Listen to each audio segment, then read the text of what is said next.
Very for the firefighters and the first responders that have already arrived and continue to arrive in the Southern California region. We absolutely know that we cannot do this on our own, and we are tremendously appreciative of all of your continued support. As the increasing wind event is upon us as we speak, the Los Angeles City Fire Department has maximized our resource capabilities and response capabilities. All available LAFD resources have been staffed. I have strategically pre-positioned engine strike teams and task forces which are dedicated to rapid response for any new fire that breaks out in the city. In addition, I've directed the Fire Prevention Bureau to augment wildfire patrols in high hazard areas. The Palisades fire, your LAFD remains committed to this fire, and we have a significant number of engines that have been dedicated to this fire. The crews that are involved, we have crews from up and down the state, outside of the state, have made excellent work overnight, mopping up flare-ups and hotspots. Their primary focus last night was on the Mandeville Canyon area, and this fire is now at 23,713 acres with 14% containment, with 5,123 personnel assigned to the Palisades incident. Firefighters will continue to work diligently throughout the day to increase containment and prevent further fire spread. Again, I want to focus my comments on the amount of resources that are here in the Palisades, from the first responders all the way up to our incident command teams. Again, we're going to keep working really hard for you. Just a brief comment on the Hearst fire. It's been held to 799 acres with 95% containment. Again, thank you to the community members that are out there for remaining vigilant. We're not in the clear. I want to make sure of that. We are not in the clear as of yet, and we must not let our guard down, as we have right now extreme fire behavior, and we need to make sure that the community is staying updated with the most information, updated information as well. Follow all evacuation warnings and orders without delay. And please stay safe. I would now like to introduce our next speaker, and that is Sheriff Luna. Thank you. Robert Luna, Sheriff of Los Angeles County. Regarding our deployment, we still have well over 1,000 of our Los Angeles County deputies out there working on 12-hour shifts. We have 172 California Highway Patrol officers. I'd like to thank the commissioner who was with me yesterday, Sean DeRee, for all of his assistance. I also want to thank Major General Beavers. I was with him as well, and he has fortunately been able to increase the amount of National Guard assistance that he is giving us to up to 600.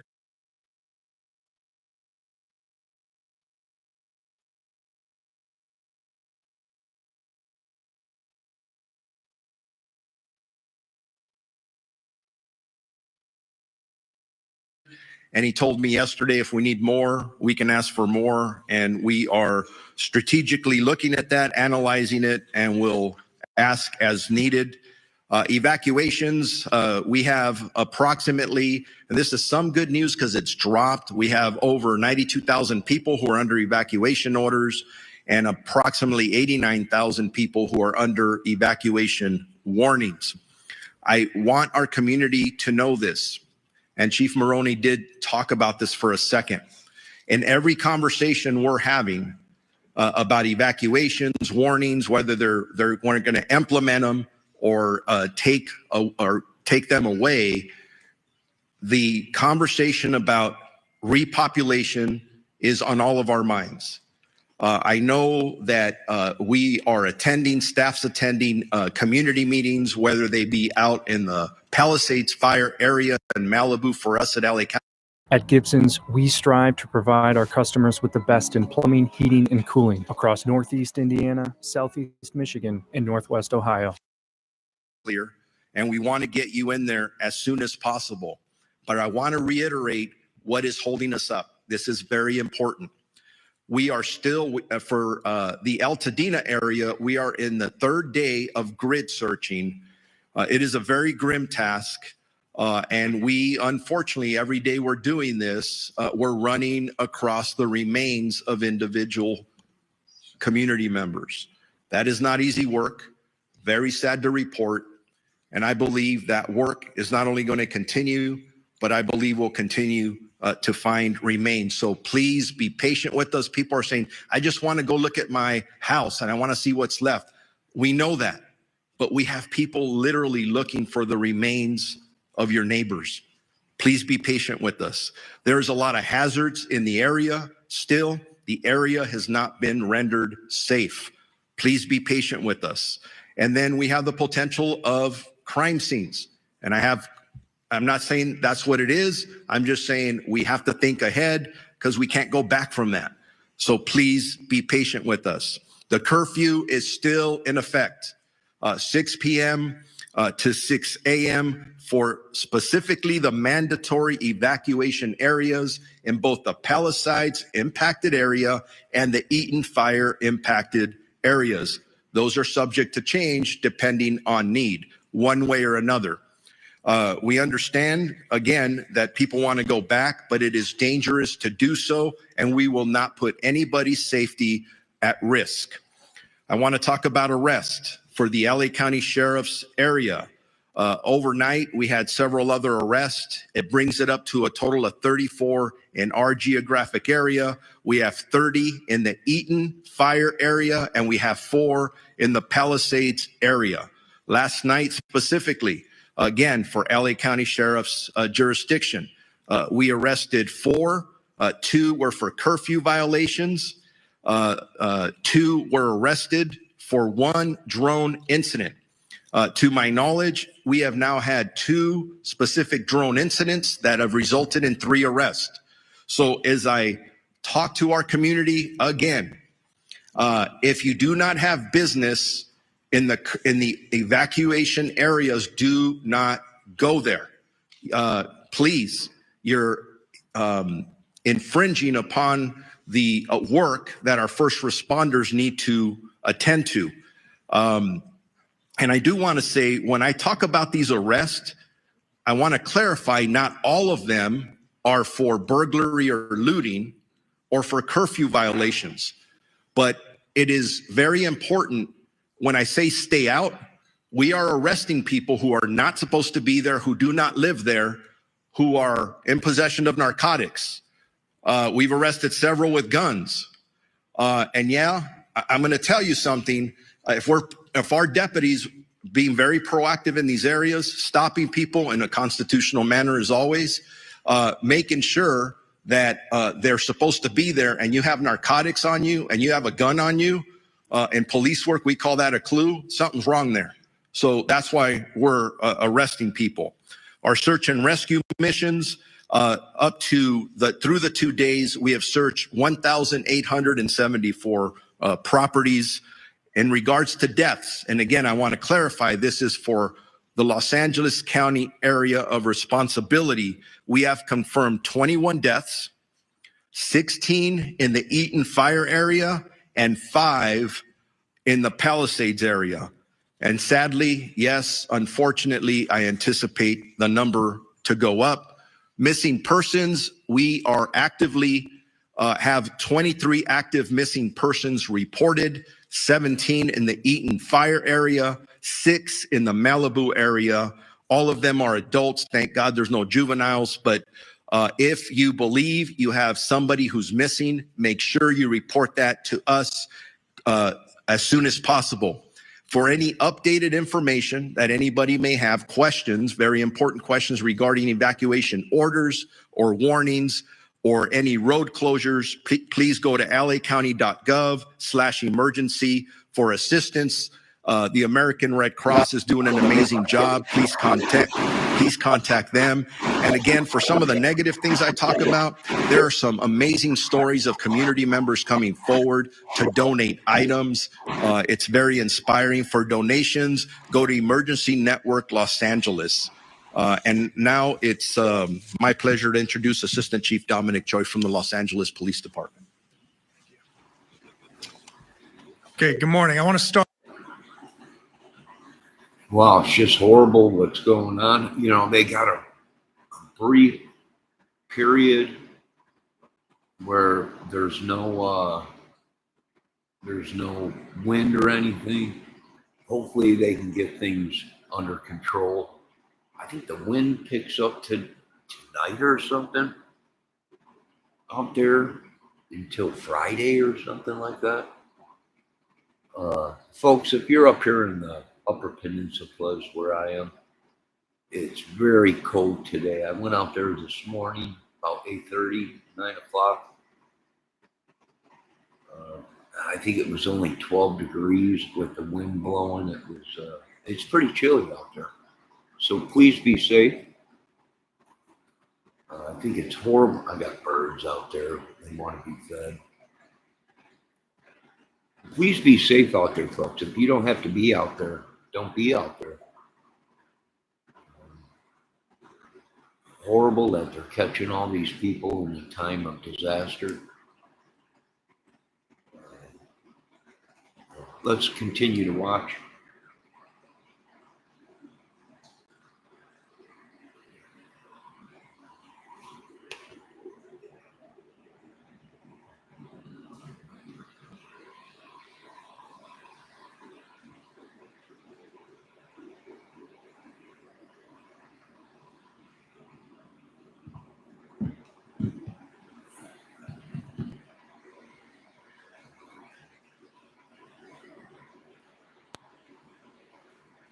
Start by just assuring everybody that our primary focus still remains the safety and well-being of our residents. These fires have caused significant disruptions, but we are working tirelessly with our partners to protect lives, property, and secure critical infrastructure. So as of this morning, LAPD has in the city 266 officers deployed to the Palisades fire.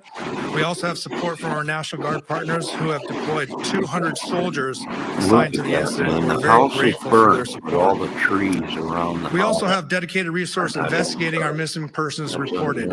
So at this time, as of this morning, 6 a.m., we have a total of 26 people reported missing in the city of Los Angeles.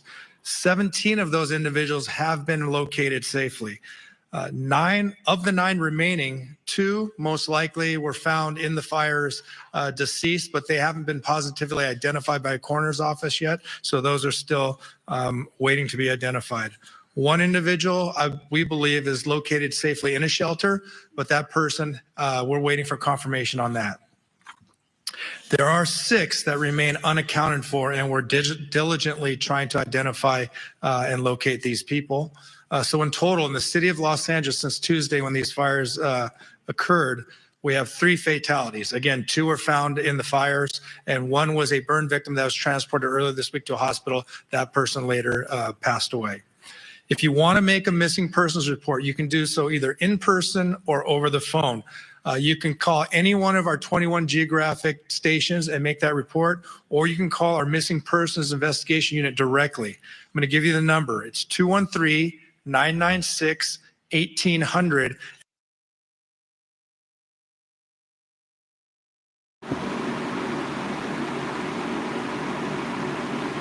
All right, let's take a look at that photo. What is fishy about it to me? I don't know. It's kind of crazy. All the trees around it are perfectly fine. Leaves still on it. But the house is completely burnt down around it. That's freaky. I mean, to me, that's real. I'm like, how are the trees that close to the house and not burnt, but the house is leveled to the ground? I don't know. Maybe fire is adapted. Maybe it's changed. Maybe our atmosphere has changed, and that's causing fire to react differently, or I don't know. It's crazy. Let's keep listening.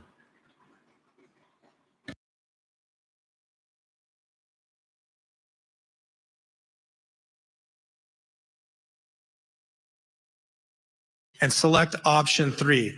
That telephone is manned 24 hours a day currently. As of this morning, the city of Los Angeles related to the fires has a total of 14 arrests, 3 for curfew, 1 for impersonating a firefighter, 1 for possession of burglary tools, 4 for burglary, 1 for DUI, 1 for felony vandalism, and 3 for shoplifting. As the sheriff just mentioned, it's not just for looting or burglary that you're going to jail or curfew. If you're in the area, you don't belong in the area, you will be stopped and questioned, and whatever crime is being committed, you will be held accountable for that. So please stay away from these evacuation areas. Regarding escorts, we talked about this a little bit yesterday, but we tried to be compassionate and put together a team to escort residents to their homes to either retrieve small pets or their medication. But that line became exceedingly large, and it was causing more problems than solutions. We have halted this escort service for the safety of everyone involved. Currently, we don't have any timeline of when we're going to open up that service, if at all. So please be patient with us. We know you are waiting. If you are still waiting at any of these checkpoints to be let in or escorted, please do not wait there. You will not be let in or allowed to have an escort at this time. Also, another important reason for stopping these escorts is because we have search operations beginning. Over the next 48 hours, we'll be working alongside LAFD Search and Rescue, our ATF partners, as well as the LA County Coroner's Office throughout the burn areas, giving priority to those people that are reported missing in these burn areas. From there, grid search will take place that could result in crime scene preservation and then recovery of remains. We hope that the high volume of resources dedicated to this effort will expedite the process. And as many of you know, the dry conditions and winds increasing, it's possible that evacuation orders may increase. I know overnight we saw some of the evacuation orders turn into warnings, but we can absolutely see some of these areas increase to mandatory evacuations again. So we urge you, please heed these orders. It can save your life. And as we also previously mentioned, identifying the cause of these fires is critically important to all of us. In conjunction with our partners and led by ATF, we have created a Los Angeles Regional Wildlife Investigative Task Force. And while their work is still in the early stages, we're committed to identifying the cause and origin of these fires. And we're also committed to holding anyone who's responsible for these fires accountable. And to further protect the residents of Los Angeles,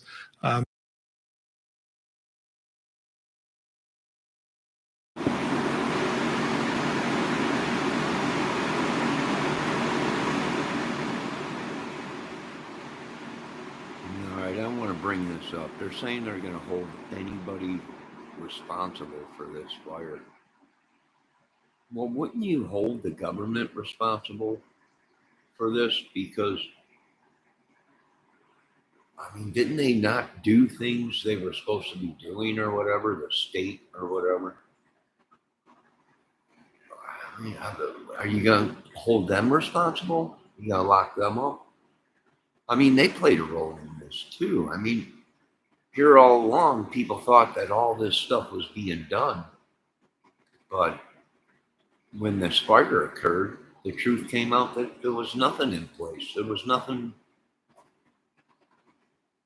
And then the blame started from there. I mean, there's actually people saying that this is some kind of a political thing. Are you going to lock the politicians up? I mean, should we have been ready for this? I mean, this is every year we have wildfires. Prevention and stuff like that, could that have been done? Sure. You know, here's the irony of it. You got people saying, well, Trump and Elon are saying, you got to clear all that trees and all that stuff out of the neighborhoods. But here we're looking at trees not even burnt, but houses down to the foundation. I mean, how is this happening? How does that make sense? They're complaining about the trees, the brush, but now we're looking at some of the photos, and the trees ain't even touched. The bushes and the houses down to the ground. Now, I don't know, the irony, the horror. So there you go, folks. Tonight, be on the lookout for fires out there. High winds. It's so dry out there. Stuff can just combust. It's too close to something that's some kind of a heat source. It could just combust itself, being so dry. Yeah, it could be. We need some rain. That's what they need. Well, I guess we don't need rain. If they had rain, it would wash all this ash and mud and dirt. Now that most of the trees have burned, there's nothing to hold the soil. I don't know. We'd love to send some relief out there with rain. But what would be the effects of it? I mean, are we going to have ash slides and mudslides? Very, very, very interesting. I did see that Elon was out there talking to the fire crews. And here's another thing. Here's the irony. Like, you can see the ocean in the background of the one photo. You're telling me we could pipe oil all the way from the other side of the country to America?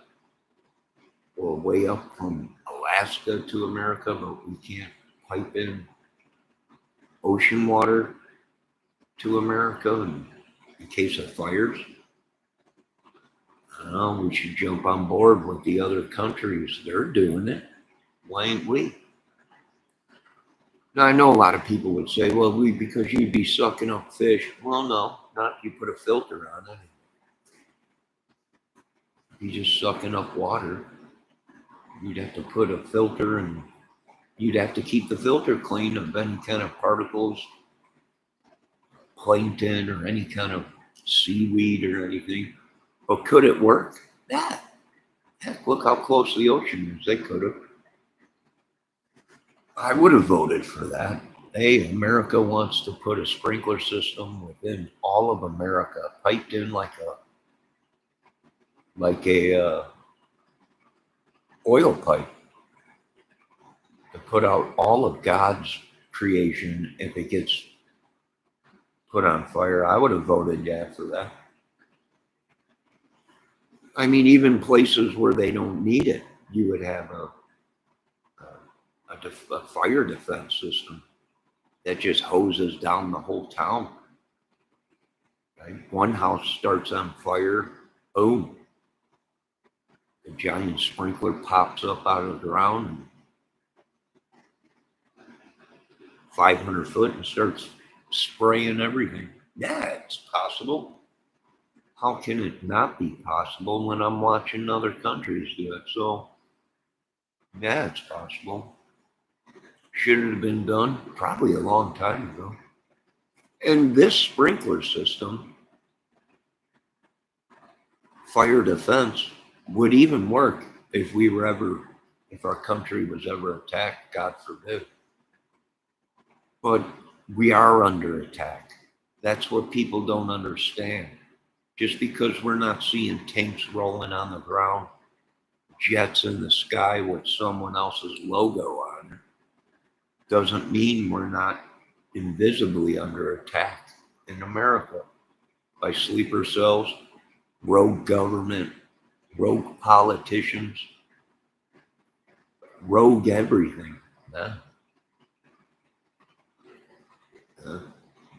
We surely could use God at this time. Let's listen to a little bit more of this, and then I got to feed the birds and the squirrels before it gets too late. They're morning feeders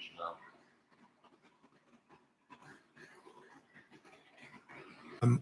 In the city, our curfew is also still in effect from 6 p.m. to 6 a.m. In short, if you don't belong there, don't be there. In closing, I want to reiterate that our department and all of us standing here this morning are with you. I want to express my deepest gratitude to the firefighters, our fellow law enforcement partners, and volunteers who are putting themselves in harm's way to protect our communities and help people recover. Their bravery and dedication are truly inspirational. We are also grateful for the patience and cooperation of our residents during this difficult time. We know this is not easy. Thank you and be safe. At this time, I'd like to introduce Los Angeles County District Attorney Nathan Hockman.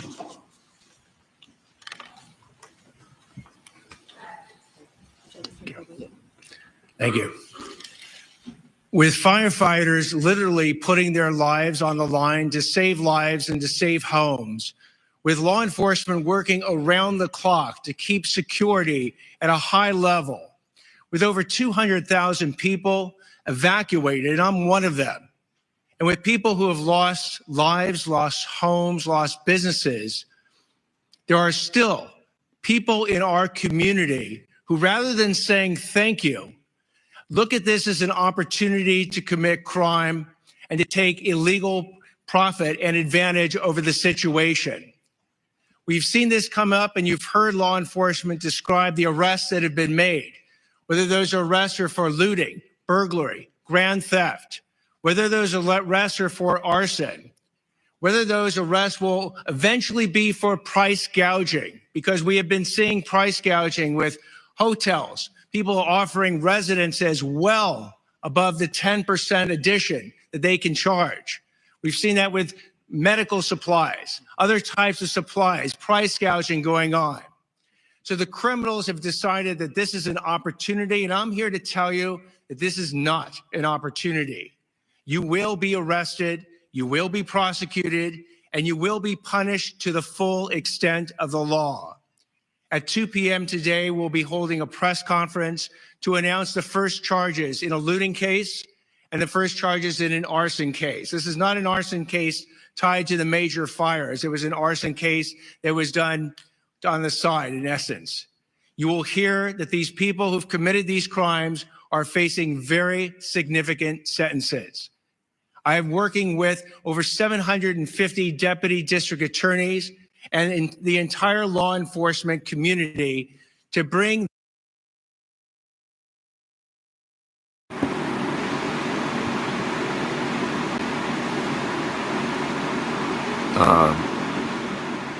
I would like to say I agree with this gentleman with the price gouging. This happens not only in California, it happens without the whole United States.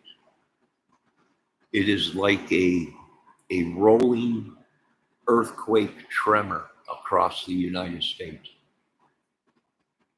Once they find out we have a tragedy, they raise the price everywhere. Why? I don't know. It's their opportunity to make a buck. Oh, everything's gone up. California, the fires, everything. And believe me, these businesses do it. They get away with it because they're a big corporation, right? They're a big corporation. And the government loves big business and businesses and whatever. But do they do it? Yeah. Not only in gas, food, eggs are $6.80 out here. And what the irony is, we're surrounded by farms. It's country. I'm like, what? You know, and the irony of it is everyone was complaining, God, eggs are just about as much as a gallon of gas, if not more. And they might have lowered the gas a little bit, but they should have lowered the eggs, right? The food also. But it's just, maybe it's the salmonella chicken thing going around. That's why the eggs are costing so much, you know. But maybe it is just what this politician or whoever this gentleman is saying, is people are taking advantage of it. And we're seeing it everywhere. Everywhere the prices are going up. And that is probably big business or people, even just business owners that are not big business, but they're business owners taking advantage of the situation to make a couple extra dollars. You know, you raise the price a couple pennies. And over 6 months, a year, it adds up. It's unreal. You know, I was watching one of these mafioso guys talk about the gas scam that he had going. And they would just put a couple pennies on top, 5 cents on top of what these gas station guys were selling to get their money, 5 cents. And it was a $1 billion thing, right? I'm like, man, just off of 5 cents. Well, when you're selling hundreds of gallons, thousands of gallons, whatever it was, a day, 5 cents, whew, it adds up, and it adds up fast. And them dudes were saying they were bringing in millions and millions. So is it possible to do? Yeah. Hell, if you can make, 50 grand in 6 months just by raising the price a couple pennies or whatever, people usually don't notice it, but them pennies add up over time. All right, ladies and gentlemen, we are going to end this. Please uphold the law if you're in California. Obey the laws in that area. If there's a lockdown or there's a curfew, I would obey it. People just don't care about nothing. They care about them, theirs, and whatever organization or whatever side they're on. But this could very well have been every American in America losing their house. And when tragedy strikes, we live in a world where the evil, the devil, whatever you want to call it, the bad guys take advantage. These guys are dressing up as military people. They're dressing up as firemen. And they're not.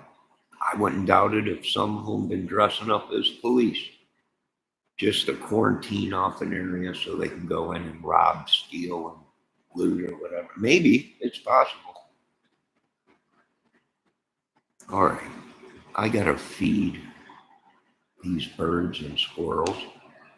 So I will be back with a feeding of the squirrels and birds. My condolences to any people that have passed and their families. And we need a fire defense system in America. If we're going to be the best, we should start looking and acting like the best. And strategy-wise, with war, it would be a good thing for America. If our country ever did get invaded or bombed, we would have a defense system that put these fires out in place.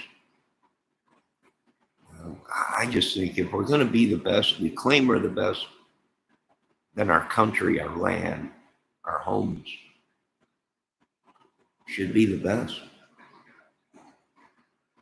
against weather and crazy people. It's time to make the change. Don't be afraid of change.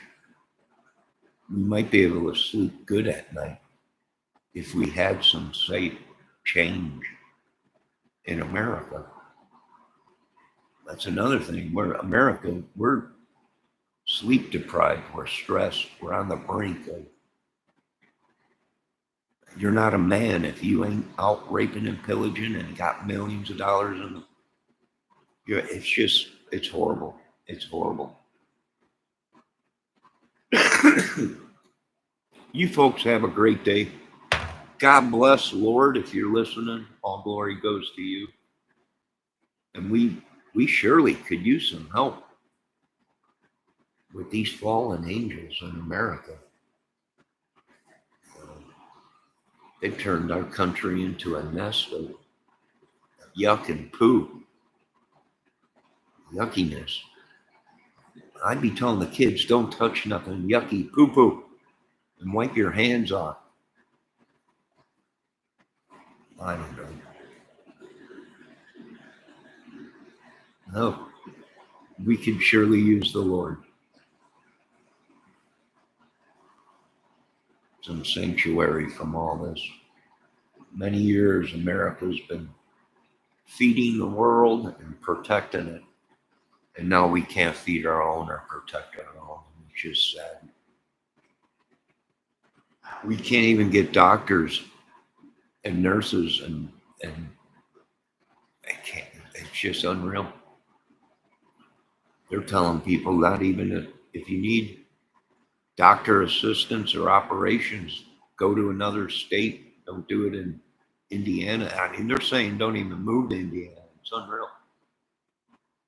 And what are we dealing with? A giant terrorist cell in America that spans to all races, all colors or something? I don't know. It's just horrible. It's just horrible to me. I'm going to have my coffee, feed the birds and the squirrels. You folks have a great day. God bless. See you here in a few minutes.